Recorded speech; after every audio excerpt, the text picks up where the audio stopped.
Hi guys, welcome to this Money Control live stream. You're watching IPO Watch with me, Nandita Khemka. Well, it's been a busy season in the primary markets and we've had so many IPOs. We've covered so many of them as well. But today, of course, it's the US-based Tenneco Group backed auto component maker, Tenneco Clean Air India, that's in focus. The 3,600 crore rupee IPO has opened up for subscription today, and it's already garnered very huge interest from the anchor investors. It has raised somewhere around 1,080 crore rupees via the anchor book, and some of the marquee names I want to read out for the benefit of our viewers include the likes of Nomura Funds, Fidelity, BlackRock, Government Pension Fund Global, Abu Dhabi Investment Authority, and a lot of other global names as well.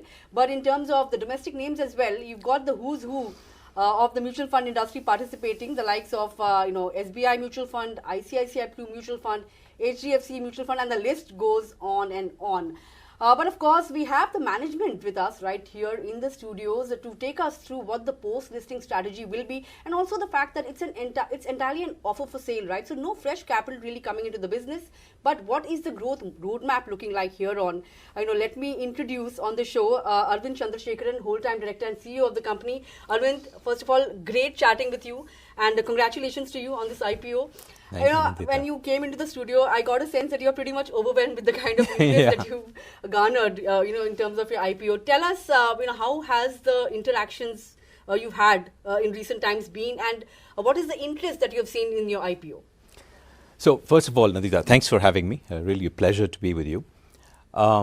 It's been, 170 plus meetings, Hong Kong, Singapore, Mumbai, London, and also lots of online meetings with investors. We are so lucky, and I feel really grateful and humbled. I just want to shout out to all the investors who invested in our pre-IPO and also the anchor. It's literally a dream team, right? If you had a wish list of who should I actually have on my list, it's the creme de la creme of the investors. So we're very, very grateful and humbled to have marquee investors. So it's been overwhelming. Obviously, there's a lot of pressure on us to perform, so that's what we are here for. My job is to make sure we execute on our strategy and deliver shareholder value to our investors, and also earn the trust of our customers as a trusted partner. Yeah. Well, I'm sure it gives you a lot of confidence that the IPO will sail through with a lot of interest. But let's come down and talk about the first question that I get asked when people talk about this IPO, and that's the fact that it's entirely an OFS, Correct. Offer for sale, so no fresh capital coming into the business. You've been around for quite some time, and I was talking to you. You said 40 years in India itself, yeah. And of course, parent companies older than 100 plus years. So tell us, what is the strategic thinking behind the timing of this IPO? Why now? Okay. So first of all, you're right. We are a zero debt company. So on top of our excellent financials, 18.6% EBITDA, 12.6% PAT, 57% ROCE, which is kind of a nice number to have, right? We are a zero debt company. So all our CapEx working capital is funded through internal accruals. So we are very lucky to have that, and it will continue to be that way. So all your future growth will also be funded by internal to the most part, for the most part. So I think, look, the OFS should be looked at as unlocking future shareholder value. It is a ticket into the door to be able to access capital markets. It gives us a lot of optionality to increase the trajectory of our growth, both organically and inorganically. All right. Secondly, it also gives the Tenneco name brand visibility. Tenneco has been a media shy company. Let's face it, our brands like Champion Spark Plugs and Monroe Suspension are better known than the Tenneco name itself. So I want to get the Tenneco name out from a branding standpoint. Of course, then access to talent, and also from a governance framework. We want to, going public automatically means your governance framework has to improve, and that's what we're trying to do here. So very excited. Sure. Let's talk about the business as well then on that note. Of course, you operate at the tier 1 level. That means you are catering directly to marquee OEMs, the likes of Tata Motors, Maruti, Hyundai, Mahindra. Everybody, yeah. Big, all the number 1 automakers of India. So how does this positioning really differentiate you, Tenneco Clean Air India, from other auto component players? I mean, what is it that differentiates you? Okay, so first of all, quick, just a minute on the parent, right? So we're part of a $17 billion tier 1 US-based automotive supplier. We have 180 plants. 30 countries, 40 tech centers, serving 100 plus customers. So it's a massive company. When you think of Tenneco, the parent, You should think of R&D and technology. We have access to 5,000 patents and 7,500 trademarks. So just think about that, right? Us sitting in India, okay, Tenneco India. What do our Indian OEMs want? They want technology and they want affordability. Yeah. And because we have access to these patents with a very, very strong local engineering team, that combination is deadly. And I think that is our number one differentiator. The fact that we have access to patents that can be applied in the Indian vehicle environment with a strong applications engineering team and also state-of-the-art R&D centers. That's our number one differentiator. Our second big differentiator is our operating model. We have what we call P3, People Performance Pride, which was started post Apollo takeover of Tenneco and taking it private about 3 years ago. In the last 3 years, the entire 180 plants, including the 12 India plants, have gone on a cultural and factory level transformation that is just unbelievable. This is now the new DNA of our company, which is focusing on the entire P&L, on cost efficiency, on capital efficiency. And this is a daily event. In fact, as I'm sitting and talking to you, there are people in our plants that are dedicated continuous improvement guys that are attacking cost across raw material, labor cost, fixed cost, overhead, and so on. The third differentiator is the fact that we have very high market shares. In India, okay, if you go outside, right, 1 out of 2 passenger vehicles has a Tenneco shock absorber. Okay. That's how powerful we are. So I was also Yeah. going to ask you about your market share Yeah. when it comes to the shock absorber Yeah. segment. What is it like in India right now? So right now, like I said, it's 52%. 52%. That's like a pretty dominating position. And on the clean air side, for example, Yeah. we say 2 out of 3 commercial trucks has a Tenneco Clean Air system. And these market shares, and this is the talk about differentiation, we have actually increased market share incrementally over the past 5 to 7 years. Every time technology is involved, every time complexity is involved, every time legislation is involved, we are first in line. Why? Because we can do it faster. Yeah. We can also do it affordably. We can take weight out of the product in terms of lightweighting. We can respect the packaging environment because packaging spaces are getting more constrained, and time to market. What used to be the normal 24 to 36 months then became 12 months. Now customers are saying from a drawing to a production, can you do it in 6 months? And because we have such a strong engineering team, we are first in line. So we keep resonating with our customers. We have high customer stickiness. Our relationships with our top 10 OEMs, the Marutis, Tatas, Ashok Leylands, Hyundais of the world, is 20 plus years, right? So this is the reason why the customers call us a trusted partner, because we are there, we're there to solve problems, not just say, okay, here's a product that meets specification, but we're able to sort of resonate on multiple value attributes. And this is why we think we have a very strong competitive advantage relative to the competition. Sure. Let's talk about the financials, since you already mentioned that you've got very sound return on capital employed and other return ratios as well. But let's talk about the revenue mix. So to say 60% comes from clean air, if I'm not mistaken. No, we're actually roughly 50-50. If you look at clean air power, and that's why I said that's also the natural hedge. So clean air and powertrain is about 50%. I mean, like it's a little over 50, but I'm just saying for talking purposes, clean air powertrain is 50%. The ride technology is about another 50%. And these two are a natural hedge against electrification. Sure. A natural hedge against electrification, which is my next question, because as EV adoption improves, although it's in nascent stage till now in India, of course, we have a long way to go. But still, are you guys, well positioned to, perhaps diversify or, evolve your product portfolio? How are you positioned to tackle the entire EV disruption that is yet to really unfold in India? So today's EV penetration is only 2.5%, something like that. It's hardly anything, right? So if you look at our exposure to negative exposure, say that's like 0.5%. And the reason for that is, like I said, 50-50 business. Half of the business is shock absorbers, and that's getting disrupted quickly. In fact, EV is a great friend in the case of shock absorber because by definition, electric vehicles are denser, they're heavier, they have a different sort of center of gravity, and by default, they need a more robust, let's call it semi-active, active suspension, as opposed to the typical shock absorbers that you see on Indian roads. So that gives us additional content per value, just on the fact that it's a pure EV or any kind of, let's say, battery electric vehicle. On the other side, clean air and powertrain, we have sort of, historically, deliberately avoided, let's call it the mass commodity segments of two-wheelers, which have electrified faster, three-wheelers also electrifying faster. So we've avoided these. We're not there at all. Even on the PV side, we are actually on the more high displacement engine and so on. So if you look at on the other 50%, we have commercial trucks, we have off-highway tractors, we have stationary diesel gensets. So these will not electrify because they need the power and torque needs are much more. So when you actually look at the exposure, multiply that with the penetration rate, and if you look at CRISIL's number of, I'd say 15 to 20% is what they've said that India will achieve that by 2030. The resulting mathematics basically is so small that our tailwinds are much, much bigger to offset any kind of loss due to electrification. Got your point. Let's talk about margins as well. I think it's in excess of 17% as of 18.6%. 18.6%, so very, very close to that 20% mark, right? Yes. So in terms of aspirations, are you looking to go higher and beyond 20% in the coming 3 years or so? And what are the levers in place for that? So let's just say that we will sustain them, okay? Our objective is to grow profitably, right? We don't want to, like I said, we have not participated in some of the low margin segments. By default, we just don't want to just grab whatever comes in front of us. We want to grow profitably, and therefore we're looking for niche areas to grow.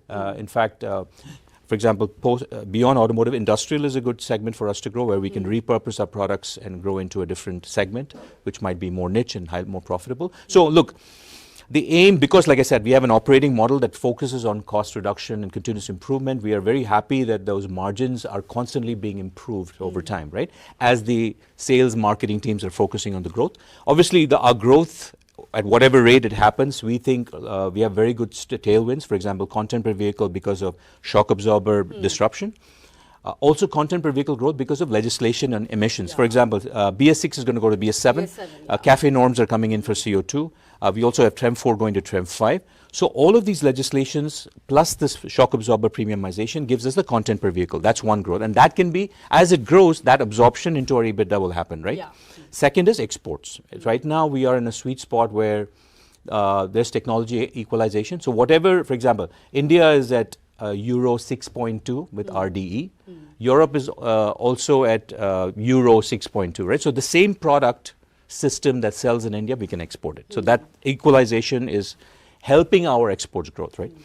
Secondly, many of our Western OEMs are asking that India become a export base. So they're looking for, again, this contingency planning, supply chain diversification, maybe looking at a China plus one strategy. So we automatically benefit because OEMs are demanding that we want to have that out of India. So that also is helping us export to third-party OEMs in a much faster way. And of course, Tenneco to Tenneco. So in Tenneco India, we always look at a clean sheet in terms of where are the opportunities for exporting using India's wonderful labor cost arbitrage, so that overall we benefit from our growth. And of course, Tenneco Group also benefits from a slightly better profit margin. So, of course, there's a MNC setup, of course, that means royalty payout is there, which has come down substantially. If you look at from FY23 to FY25, it has almost halved. Do you expect it to continue going down, or would it be maintained at current levels? So, look, our royalty of 2.5% is about middle of the fairway right now. So if you look at other MNCs, some of them are even at 5, whatever percent. So we've decided 2.5% is the way to go. Of course, these are all now ratified, validated, approved by our independent board, and so everything has to go through the independent board of directors. This royalty depends on the level of work and the support we get from corporate, right? Beyond saying, hey, okay, here's a patent, very often they help us in terms of product validation and helping the applications engineering team in India to kind of say, okay, what is a workable, affordable solution for our customers, right?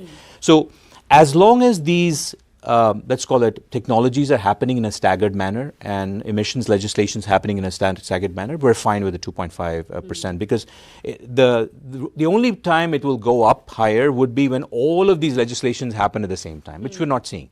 CAFE is happening maybe 2027, BS6 to 7 will probably happen 28, 29. So as long as they are staggered over the next 3 to 5 years, which is what we're seeing, we don't think that royalty rate should be disturbed. Okay, sure. Also, in terms of your top line growth, I just wanted your thoughts on how revenues have grown in single digits.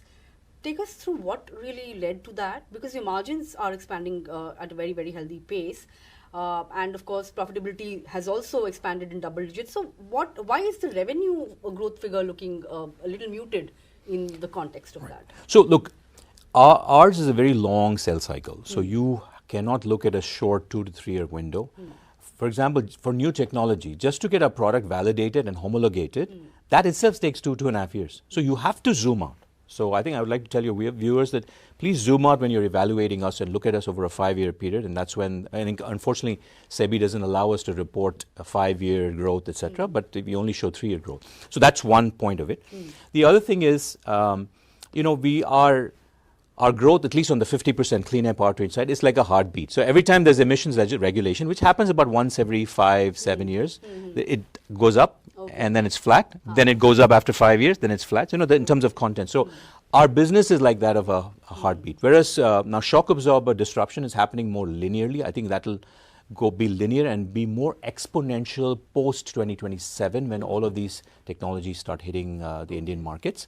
So I think regardless, I think the point is we have very, very strong tailwinds for our growth into the future. Sure. One more thing, of course, we've seen the raging trade wars between US, China, India, etc. Has that impacted demand in any way? I just want to understand if there's any impact at all on your business. So, look, luckily for us right now, our exposure to US tariffs is only 1%. It's nothing, right? Okay. Most of our exports are going elsewhere, Europe, for example. But regardless, I think our value proposition, the advantage of India's labor cost, plus the fact that we are able to deliver high technology at affordable cost, with the strength of our Indian engineering team, the application engineering team, we're able to supply good quality parts, latest technologies at a more affordable cost. And these products, have long sales cycles and long development cycles. So if the objective is to move these businesses back to the US, it's going to take 2 or 3 or even longer because the validation cycle itself is pretty long. So I guess the answer to your question is we're very comfortable that long term we don't see US tariffs wherever they might settle. They're 50%, they might settle at 15 to 18% based on what you see in the reports. But we're very comfortable where we are right now in terms of exports. All right, very comfortable in terms of exports as well. But last few questions then. I think your top 8 to 10 clients is where the concentration is. Going forward, would you like to, or is there a game plan to diversify your client mix, or are you going to just deepen those relationships with those existing clients? What is the strategy going to be? So it's, first of all, you have to remember that we have 119 customers in India. Okay, we are even supplying to like stationary gensets customers like Kirloskar and so on. So we are actually well diversified. It's just that some of our Indian OEMs in the passenger vehicle side are so dominating that in our pie chart they look like they are a bigger part of our pie chart, right? But even there, if you look at it, there's no single customer that's more than 22% of our value-added revenue. So we are pretty well diversified. In the future, what's going to happen is we will diversify into more customers, again, by the fact that we are going to be exporting more to, let's say, commercial truck, off-highway, and even industrial customers. And locally also, there is a lot of cross-selling potential. See, now what has happened is Tenneco is set up as a region. So India is managing itself, right?